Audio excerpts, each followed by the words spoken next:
6 నెలల జైలు జీవితం అంటే చిన్న విషయం కాదు సార్. ఎందుకంటే 2 రాత్రులు జైల్లో ఉంటేనే మనిషి మానసికంగా కృంగిపోతాడు. పక్కన ఎవరు ఉండరు. అయిన వాళ్ళు ఉండరు. పలకరించే వాళ్ళు ఉండరు. 6 నెలల జైలు జీవితం తర్వాత జైలు నుంచి వచ్చి బయటకొచ్చిన సుమన్‌ని చూసి, ఈ మనిషి 6 నెలలు జైల్లో ఉన్నాడా? ఏంది ఇంత ఫ్రెష్‌గా ఉన్నాడు?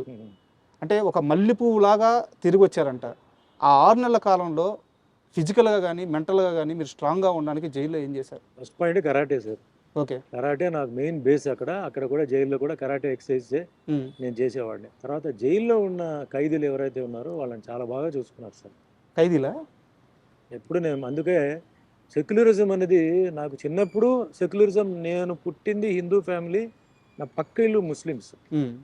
మా అమ్మగారు కాలేజ్ ప్రొఫెసర్. ఆవిడ ఊటీకి వెళ్ళేటప్పుడు పక్క ఇల్లు వాళ్ళని చూసుకోమని చెప్పేసి వెళ్ళేవారు. నేను ముస్లిం భోజనాలు వారం రోజులు తినేవాడిని. I studied in a Christian school. Sir. Church Pak అని చెప్పి కాన్వెంట్ అనమాట. సో క్రిస్టియన్, ముస్లిం 2 అక్కడ వచ్చేసింది.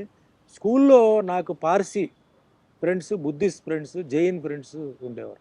సో పక్కా సెక్యులర్ దీంతోనే నేను పెరిగాను.